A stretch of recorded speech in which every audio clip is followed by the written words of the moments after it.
Hello students, welcome to my YouTube channel के study point. आज के इस वीडियो में हम बीए प्रोग्राम फर्स्ट सेमेस्टर रंगमंच सेक का इम्पॉर्टेंट क्वेश्चंस करने वाले हैं with answers. DU SOL NC web, ये सबके लिए वेरी इंपॉर्टेंट वीडियो है, तो स्किप मत कीजिएगा, इस वीडियो को पूरा देखिएगा। तो चलिए स्टार्ट करते हैं। क्वेश्चन फर्स्ट है, नाटक की प्रस्तुति प्रक्रिया एवं उसके विभिन्न चरणों का उल्लेख कीजिए।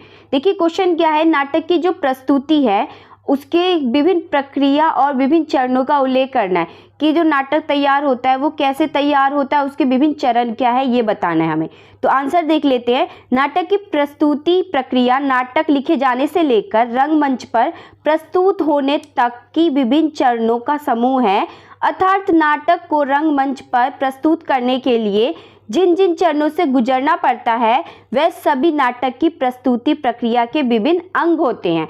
क्या मतलब है कि जो नाटक तैयार होता है उसमें क्या क्या चीज़ इम्पॉर्टेंट होती है, उन सभी चीज़ों को हम क्या बोल सकते हैं, प्रस्तुति प्रक्रिया के विभिन्न अंग बोल सकते हैं। नाटक के चुनाव, अब जो नाटक का चुनाव होता है वो सबसे मेन इम्पॉर्टेंट रोल अदा करता है कि नाटक तो ठीक है लेकिन नाटक करना किस चीज़ का है, कहानी क्या है उसकी, तो नाटक का चुनाव करना बहुत इम्पॉर्टेंट है।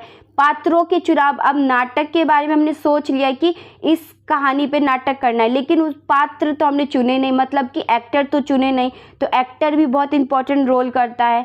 पर्दा, पर्दा किस लिए कि डेकोरेशन के लिए। वेशभूषा, वेशभूषा जो एक्टर होते हैं उनकी वेशभूषा बहुत अच्छी होती है, तो वेशभूषा भी उस तरह होनी चाहिए जिस तरह जो नाटक है उसी टाइप के वेशभूषा होने चाहिए। प्रकाश मतलब होता है लाइटिंग, अगर प्रकाश नहीं होगा, लाइट की व्यवस्था नहीं होगी तो अंधेरा अंधेरा सा होगा और अच्छी क्वालिटी की वीडियो नहीं बन पाएगी या नाटक नहीं हो पाएगा, है ना। ध्वनि, जो ध्वनि सिस्टम मतलब जो साउंड सिस्टम है वो भी अच्छा होना चाहिए। व्यवस्था इत्यादि, इन सब चीज़ों की व्यवस्था होनी चाहिए, सभी सम्मिलित होते हैं। नाटक की प्रस्तुति एक कठिन तपस्या है। इस प्रस्तुति प्रक्रिया के एक एक चरण नाटक के मंच पर अभिनय को सफल बनाने में महत्वपूर्ण भूमिका अदा करते हैं। ये सभी रोल निभाते हैं एक नाटक को प्रस्तुत करने में, चाहे वो अभिनेता हो चाहे वो अभिनेत्री हो, कोई भी पात्र हो, अगर इनमें से किसी एक स्तर पर भी कोई भी गड़बड़ी या परिश्रम पर पानी फेर सकता है। अगर कोई भी गड़बड़ी हो जाती है ना तो सभी के परिश्रम पर पानी फिर जाएगा। देखिए, नाटक की प्रस्तुति के ऊपर ही निर्भर करता है कि वह नाटक कितना चलेगा। नाटक के प्रदर्शन के विभिन्न चरण अच्छे एवं बुरे अनुभवों से भरे होते हैं। मतलब कि जब अभिनेता अभिनय करता है उस टाइम पर उसके अच्छे और बुरे अनुभव दोनों होते हैं। फिर यह तो कहा जाता है कि नाटक की प्रस्तुति एक रचनात्मक कला है, इसकी अपनी रचनात्मक प्रक्रिया है, अपने दर्द और अपना ही सुख है। इन सब से हम समझ सकते हैं कि नाटक की प्रस्तुति प्रक्रिया उसे कहते हैं जिन प्रक्रियाओं से गुजरकर एक नाटक तैयार होता है। भारत में नाटक की परंपरा बहुत ही प्राचीन रही है, बहुत ही पुरानी रही है। भरत मुनि द्वारा रचित नाट्य शास्त्र इसका प्रमाण है। इसके कई पद नाट्य प्रस्तुतिकरण पर भी अपने मत रखते हैं कि बहुत सारे जो विचारक आप बोल सकते हो या जो कवि बोल सकते हो, उन्होंने अपना मत रखा इन सब चीज़ों पे। उनका यह है, उनकी परिस्थिति, परिवेश, युगीन रूढ़ियाँ, शैलियाँ, पद्धतियाँ, साधनों की उपलब्धता पर आधारित है, किंतु वर्तमान पर भी नाट्य प्रस्तुतिकरण का स्वरूप इन्हीं वर्णित तत्वों पर निर्भर करता है। मतलब कि जैसे प्राचीन काल में एक किसी नाटक को दिखाने के लिए अभिनेता, पात्रों और मतलब कि बहुत सारी चीज़ों की ज़रूरत पड़ती थी, वैसे ही आधुनिक समय में भी ज़रूरत पड़ती है। लेकिन अभी का जो टाइम है वो थोड़ा चेंज हो गया है। अभी के टाइम पे थोड़ा टेक्नोलॉजी बढ़ गया है जिस वजह से बहुत सारी एक्स्ट्रा चीज़ों की ज़रूरत पड़ती है। लेकिन जिन जिन चीज़ों के बारे में भरत मुनि ने बताया है नाट्य शास्त्र में, जैसे कि वेशभूषा, पात्र, नाटक में लिखी जाने वाली कहानियाँ, इन सब चीज़ों की जो ज़रूरत पड़ती है वो अभी प्रेजेंट टाइम में भी, वर्तमान समय में भी इस सब चीज़ों की ज़रूरत पड़ती है। देखिए, इसका प्रमाण यह है कि वर्तमान में नाट्य प्रस्तुतिकरण का महत्वपूर्ण अंग निर्देशक का स्थिति प्रकट हुए अभी लगभग 125 वर्ष ही हुए हैं। पश्चिम में निर्देशक का मतलब होता है डायरेक्टर। डायरेक्टर की तुलना जहाज के कप्तान से की है, जो प्रतिकूल धारावाहिक विपरीत परिस्थितियों में भी जहाज को अपने पूर्ण नियंत्रण में रखकर उसे सकुशल उसके मंजिल तक पहुंचाता है। मतलब कि जो निर्देशक होता है, जो डायरेक्टर होता है, वही एक नाटक को पूरा डायरेक्शन देने में मदद करता है और उसे अच्छा बनाता है। नाटक के दो पहलू होते हैं, पहला परफॉर्मेंस, दूसरा प्रक्रिया।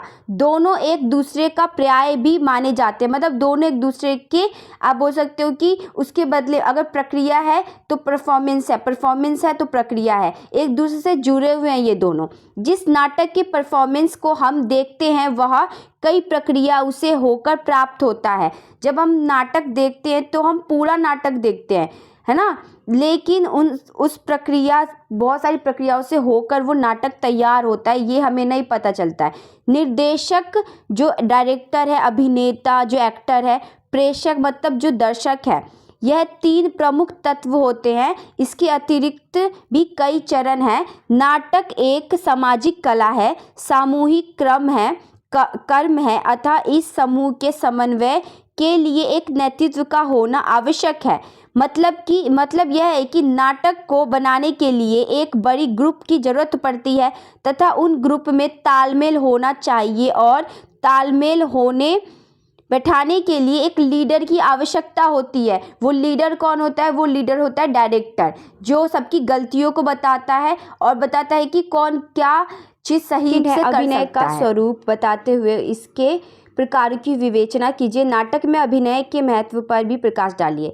अब अभिनय होता क्या है, अभिनय का स्वरूप क्या है, इन सब चीज़ों के बारे में बताना है आपको। अभिनय किसी अभिनेता या अभिनेत्री के द्वारा किया जाने वाला वह कार्य है जिसके द्वारा वह किसी कथा को दर्शाते हैं। साधारणतः तरीके से कहा जाए तो किसी पात्र या एक्टर के माध्यम से अभिनय एक्टिंग का मूल ग्रंथ नाट्यशास्त्र माना जाता है। नाटकों के संबंध में शास्त्रीय जानकारी को नाट्यशास्त्र कहते हैं। जो नाटक के संबंध में जो भी जानकारी होती है ना, वही नाट्यशास्त्र कहलाती है। इस जानकारी का सबसे पुराना ग्रंथ भी नाट्यशास्त्र के नाम से जाना जाता है, जिसके रचयिता भरत मुनि थे। सबसे पहली जो नाट्यशास्त्र छापी गई थी वो, या रचयिता जो थे, वो भरत मुनि ने की थी। जो नाट्यशास्त्र है उसमें पूरा नाटक का प्रक्रिया और नाटक में क्या क्या चीज़ों की ज़रूरत पड़ती है, नाटक से रिलेटेड सभी चीज़ों को इंक्लूड किया गया है। जब किसी प्रसिद्ध या कथा को नाटककार एक्टर उस कथा के अनुसार बातचीत या संवाद तथा कथा के अनुसार क्रिया करता है और अपने नाटक को वह इस प्रकार करता है कि लोगों को वह सच लगने लगता है, इसे अभिनय कहते हैं।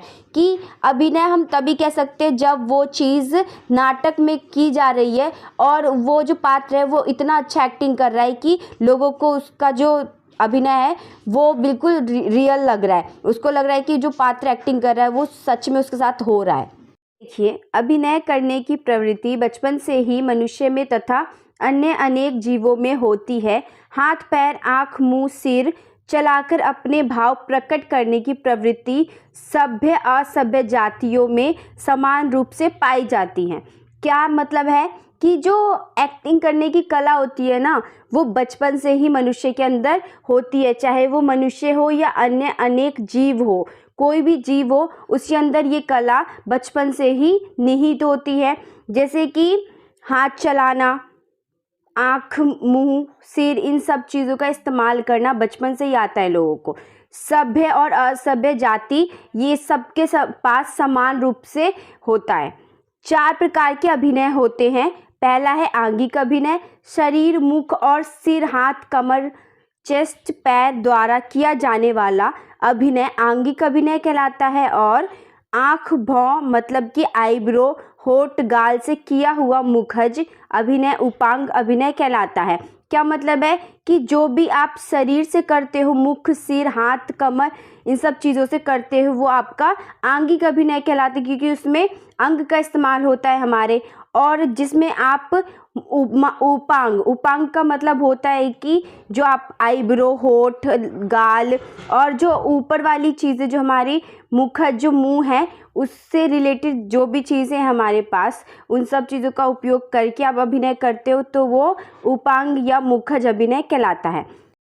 सेकेंड है सात्विक अभिनय। अब देखिए, सात्विक अभिनय होता क्या है। अभिनय का मतलब होता है एक्टिंग करना, और सात्विक का मतलब है जो चीज़ आपके अंदर से व्यक्त होती है। यह उन भाव का वास्तविक और हार्दिक अभिनय है जिन्हें रस सिद्धांत वाले सात्विक भाव कहते हैं। मतलब यह है कि यह भाव अंदर से व्यक्त होती है, जैसे हंसना, रोना, गुस्सा करना आदि। इसके अंतर्गत ठंड लगना, आंसू आना, चौंकना, डर लगना, गला बैठने की एक्टिंग करना, इनमें से पसीना और ठंड लगने को छोड़कर शेष सबका सात्विक अभिनय किया जा सकता है। आंसू के लिए तो विशेष साधना की आवश्यकता होती है। क्या मतलब है कि जो आंसू निकलने वाला एक्टर होता है कि वो उसे बहुत ही उस चीज़ का क्या है एक्सपीरियंस है, अभिनय करने का पूरा एक्सपीरियंस है कि वो उस चीज़ को कर सकता है, जैसे कि आंसू। थर्ड है वाचिक अभिनय। वाचिक अभिनय का मतलब क्या होता है? वाचिक का मतलब होता है मुंह से कहा हुआ या वाणी संबंधी, और इस अभिनय का मतलब होता है एक्टिंग। तो वाचिक जो भी चीज़ मुंह से कहकर अभिनय किया जाता है उसे वाचिक अभिनय कहते हैं। अभिनेता रंगमंच पर जो कुछ मुख से कहता है वह सबका सब वाचिक अभिनय कहलाता है। चिड़ियों की बोली, सीटी देना, घोड़ों को हाँकते हुए चटकारी देना आदि सब प्रकार की ध्वनियों को मुख से निकालना वाचिक अभिनय के अंतर्गत आता है। भरत ने वाचिक अभिनय के लिए 63 लक्षणों का और उनके दोस्त उनका भी विवेचना किया है। वाचिक यहाँ पे दोष आएगा, ठीक है, दोस्त नहीं आएगा, दोष आएगा। वाचिक अभिनय का सबसे बड़ा गुण है अपनी वाणी को ऐसे साधु लेना, साधु नहीं होगा साध लेना कि कहा हुआ शब्द या वाक्य अपने भाव को स्पष्ट कर सके। यानी कि एक्टर जो कुछ भी कहेगा वह उसको किस भाव में व्यक्त करना है यह सब दर्शकों को पता चल सके। मतलब कि जब एक एक्टर एक्टिंग करता है तो दर्शकों को अगर वो कुछ नहीं भी कहता है तो उसके हाव भाव से ही पता चल जाए दर्शकों को कि वो कहना क्या चाहता है। फोर्थ है आहार्य अभिनय। आहार्य अभिनय क्या होता है? वास्तव में अभिनय का अंग ना होकर पर्दे के पीछे का अंग है ये। उसका संबंध अभिनेता से उतना नहीं है जितना कि पर्दे के पीछे मंच को सजाने वाले अभिनेता का, मेकअप करने वाले अभिनेता का, अभिनेत्री के कपड़े चुनने वाले से है। आहार्य अभिनय का मतलब किसी भी नाटक को रियल बनाने के लिए अभिनेता जिन उपकरणों को बाहर से धारण करता है उन्हें आहार्य अभिनय कहते हैं। फोर्थ है संवाद वाचन का अर्थ क्या है, उसके महत्व एवं प्रक्रिया पर प्रकाश डालिए। अब संवाद वाचन होता क्या है और उसके महत्व को हम समझते हैं। दो या दो से अधिक लोगों के बीच होने वाले वार्तालाप को संवाद कहते हैं। दूसरे शब्दों में कहे तो संवाद का सामान्य अर्थ बातचीत है। इसमें दो या दो से अधिक व्यक्ति भाग लेते हैं। अपने भाव और विचारों को व्यक्त करने के लिए संवाद की सहायता ली जाती है। भाषा कई तरह की होती है, बोलने वाले के अनुसार थोड़ी थोड़ी भिन्न होती है। उदाहरण, एक अध्यापक की भाषा छात्र की अपेक्षा ज़्यादा संतुलित और अर्थपूर्ण होती है। एक पुलिस अधिकारी और अपराधी की भाषा में काफ़ी अंतर होता है। इसी तरह दो मित्रों या महिलाओं की भाषा कुछ भिन्न प्रकार की होगी। दो व्यक्ति जो एक दूसरे के दुश्मन हैं उनकी भाषा अलग अलग होगी। अर्थात संवाद लेखन में पात्रों के लिंग, उम्र, कार्य स्थिति का ध्यान रखना होता है। मतलब यह है कि जो संवाद से हमें पता चल जाता है कि पात्र आपस में बात किस चीज़ के बारे में कर रहे हैं और उनका भाव क्या है। जब वो बात कर रहे हैं तो वो गुस्से से कर रहे हैं या खुशी से कर रहे हैं, किस तरीके से कर रहे हैं, इन सब चीज़ों का भी पता चलता है हमें संवाद के जरिए। संवाद लेखन की क्या विशेषताएं होती हैं? अच्छे संवाद लेखन की निम्नलिखित विशेषताएं होती हैं।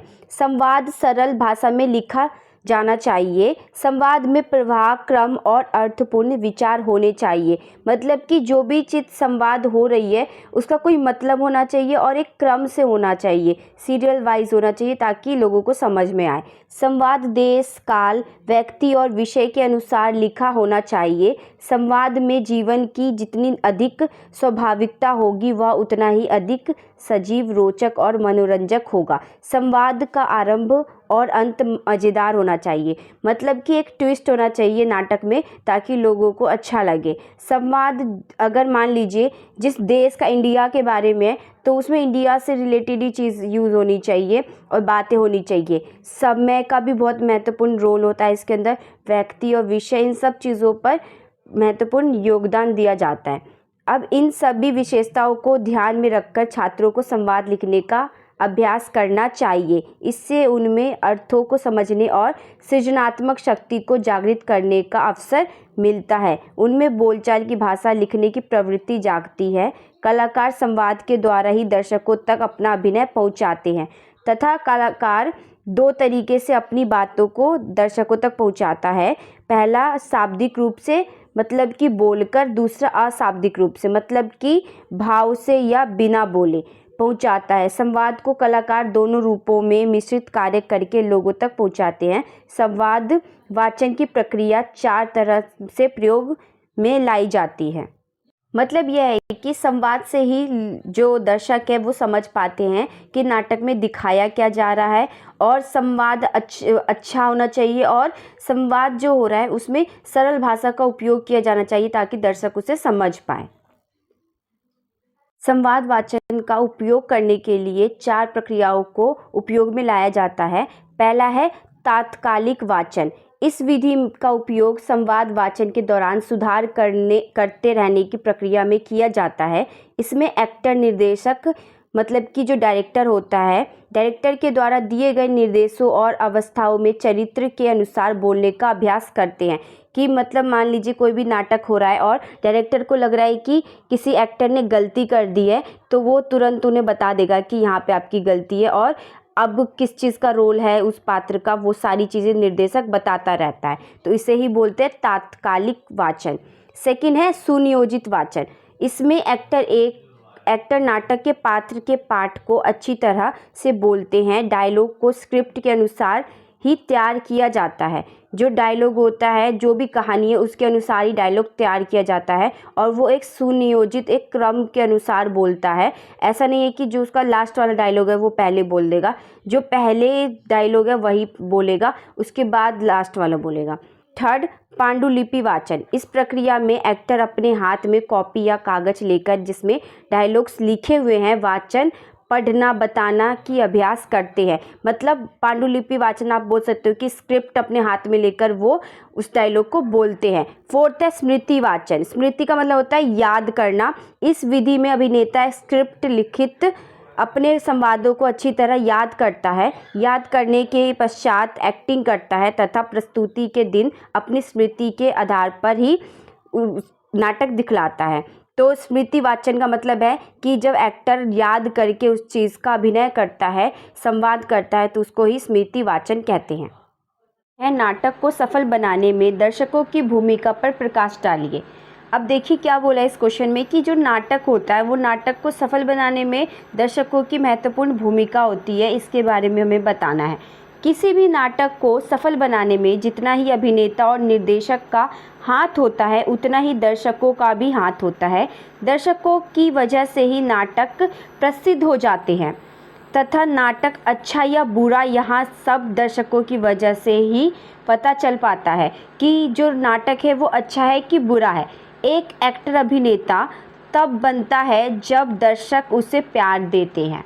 दर्शक यहाँ पे दर्शक होगा। दर्शक का मतलब यह होता है कि किसी घटना, दृश्य, तमाशा आदि को एक जगह बैठ कर देखने वाला व्यक्ति दर्शक कहलाता है। किसी भी नाटक को सफल बनाने में दर्शकों का महत्वपूर्ण भूमिका होता है। फर्स्ट है पुरस्कार। किसी भी पात्र को बेहतर अभिनय करने पर पुरस्कार दिया जाता है ताकि उसे प्रोत्साहन मिल सके और उसके जैसे और भी अभिनेता या अभिनेत्री नाटक में अपना बेहतर योगदान दे सकें। सेकंड है दर्शकों का शांतिपूर्ण व्यवहार। अब जब दर्शक शांतिपूर्ण व्यवहार रखेंगे तभी जाके अभिनेता शांति से एक्टिंग कर पाएंगे।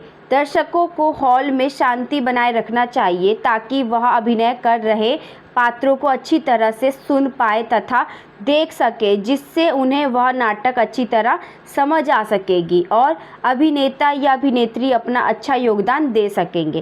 थर्ड है समय पर आना।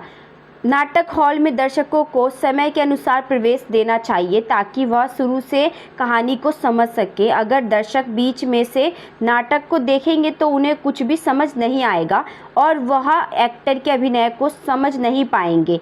अगर समय पर दर्शकों को प्रवेश मिलेगा तो नाटक समय पर शुरू हो सकेगा, समय पर ख़त्म हो सकेगा।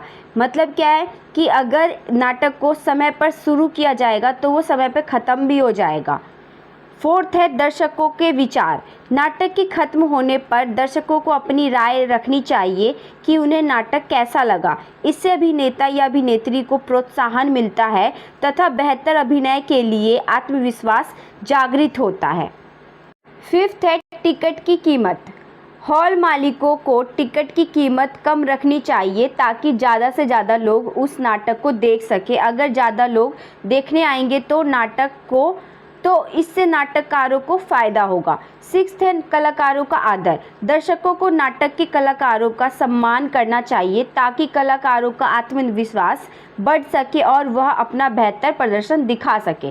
सेवेंथ है विज्ञापन। किसी भी नाटक को प्रसिद्ध करने में दर्शकों का महत्वपूर्ण योगदान होता है और जितना ही लोग किसी नाटक का प्रचार करते हैं उतना ज़्यादा नाटक प्रसिद्ध होता है। इन सभी की वजह से नाटक प्रसिद्ध और सफल होते हैं। एक नाटक को सफल बनाने में अभिनेता और निर्देशक का भी बहुत बड़ा योगदान होता है, लेकिन दर्शक के बिना कोई भी नाटक नहीं चल सकता। नेक्स्ट क्वेश्चन है थिएटर गेम्स के द्वारा आत्मविश्वास कैसे बनता है। थिएटर गेम्स की भूमिका पर प्रकाश डालिए। रंगमंच और जीवन में खेलों की भूमिका महत्वपूर्ण है। बच्चों के स्वाभाविक विकास के लिए यह आवश्यक है। देखिए, जो थिएटर गेम्स होते हैं उसमें अलग अलग तरीक़ों से बच्चों को गेम्स खिलाया जाता है तथा अलग अलग क्रियाएं कराए जाते हैं ताकि बच्चों में विकास हो सके।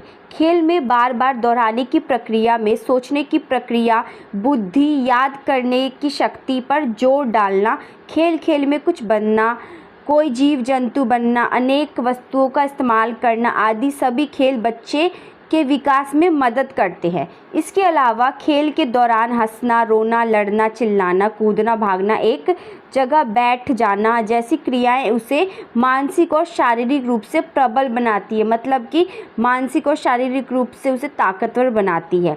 नाटक को अंग्रेजी में ड्रामा कहते हैं, प्ले भी कहते हैं। प्ले का अर्थ होता है खेल या खेलना। थिएटर गेम्स की वजह से छात्रों को मनोवैज्ञानिक रूप से मजबूती तथा स्वयं को व्यक्त करने तथा आत्मविश्वास बनाने के लिए अवसर देते हैं। कि जो थिएटर गेम्स होता है उसके थ्रू क्या होता है, छात्र मनोवैज्ञानिक रूप से मजबूती आती है उनके अंदर और वो आत्मविश्वास बन पाता है उनका कि वो किसी के सामने बोल सके। ये सारा चीज़ कौन करता है, ये थिएटर गेम्स की जो क्रियाएँ होती है जिस वजह से बच्चों में विकास हो पाता है। अब देखिए इसकी उपयोगिता क्या है या आप बोल सकते हो कि इसके लाभ क्या है। इन थिएटर गेम्स के द्वारा छात्रों में विभिन्न निखार होते हैं जिससे छात्र का व्यक्तित्व निखर जाता है और उसकी कला की कुशल हो जाती है। फर्स्ट है नाटक करने वाला छात्र ध्यान केंद्रित करना सीख जाता है। अगर कोई भी छात्र एक्टर बनना चाहता है तो वो कैसे किसी भी चीज़ पे ध्यान केंद्रित कर सकता है उसके बारे में सीखता है वो। सेकेंड है त्वरित का मतलब होता है तुरंत प्रतिक्रिया देना सीखता है छात्र। थर्ड है टीम में काम करना, कि वो ग्रुप वर्क टीम में काम करना सीख जाता है। फोर्थ है टीम पर विश्वास करना, कि जब वो ग्रुप में काम करेगा तो उस पर विश्वास भी करना सीख जाएगा। फिफ्थ है आत्मविश्वास अपने पर और टीम पर, कि जब तक उसे अपने ऊपर विश्वास नहीं होगा किसी चीज़ को लेकर तब तक वो दूसरों पे विश्वास नहीं कर सकता है। तो इस थिएटर गेम्स के थ्रू वो ये सब चीज़ों को सीखता है। सिक्स्थ है आपसी संयोजन का मतलब होता है मिलावट या मिलजुल कर निर्माण करना किसी भी चीज़ का, कि मिलजुल कर कोई भी काम करने को हम बोल सकते हैं आपसी संयोजन। सेवेंथ है आगे बढ़कर काम करने की प्रवृत्ति का निर्माण, कि आगे चलकर वो बड़े बड़े काम करने की प्रवृत्ति है उसके अंदर, कि थिएटर गेम्स में वो सारी चीज़ें करवाई जाती हैं जो आगे चलकर बच्चे को फ़ायदा करती है। एट्थ है नए वातावरण से पहचान, कि उसे एक अपने अंदर का हुनर, नया हुनर पता चलता है कि वो अलग भी कुछ कर सकता है। 9th है अभिव्यक्ति। अभिव्यक्ति का मतलब होता है प्रकट करना, क्षमता का विकास, मतलब कि वो अपने आप को किसी भी चीज़ को व्यक्त कर सकता है, वो अपने बारे में बता सकता है पूरा कॉन्फिडेंस से कि वो है क्या। 10th है निरीक्षण, गौर से देखना या निगरानी रखना करने की क्षमता का विकास, मतलब कि एक लीडरशिप का आप बोल सकते हो कि विकास होता है। आगे देखिए, थिएटर गेम्स के अनेक रूप होते हैं, इनकी प्रैक्टिस निर्देशक समय समय पर करवाता है, मतलब जो डायरेक्टर होता है वो समय समय पर इसकी प्रैक्टिस करवाता है। कुछ रंगमंचीय खेल नियमित रिहर्सल आरंभ से होने से पहले खेले जाते हैं, कि नाटक जो मंच पर कोई भी चीज़ होने से पहले रिहर्सल उस चीज़ का करवाया जाता है। थिएटर गेम्स कलाकार को बहुत कुछ सीखने के लिए प्रेरित करते हैं। जो थिएटर में गेम खिलाया जाता है उससे कलाकार बहुत कुछ सीखता है, वह कुछ नया करने में झिझकने नहीं, यह साहस भी देते हैं कि कोई भी नया चीज़ करने में जो झिझकते हैं बच्चे, उसमें वो क्या करते हैं, उसमें उसे कुशल बना देते हैं ताकि वो उसमें साहस आ सके कोई भी नया काम करने के लिए। नाट्य खेल निरंतर बातचीत की प्रक्रिया भी है, जहाँ छात्र अपने को अभिव्यक्त करता है। अरस्तु ने इस प्रक्रिया को एलेलोपैथी नाम दिया है, जहाँ छात्र स्वयं को दूसरे के खांचे में फिट करके अपने को अभिव्यक्त करता है, मतलब कि कोई भी एक्टिंग करके दूसरे के पात्र को अपने अंदर कैसे लाया जाता है वो एक स्टूडेंट को सिखाया जाता है इसके अंदर। कि मतलब मान लीजिए कोई भी कैरेक्टर है, उसका रोल प्ले करना है एक बच्चे को, तो वो उसके थ्रू अपने आप को व्यक्त कैसे करेगा वो सिखाया जाता है थिएटर गेम्स में। एलेलोपैथी का मतलब भी यही चीज़ है कि दूसरे के खांचे में रहकर अपने आप को व्यक्त करना। रंगमंच सैक का इम्पॉर्टेंट क्वेश्चन आंसर किया है। अगर आपको यह वीडियो अच्छी लगी हो तो प्लीज़ केस स्टडी पॉइंट को लाइक एंड सब्सक्राइब कर दीजिए। Thanks for watching.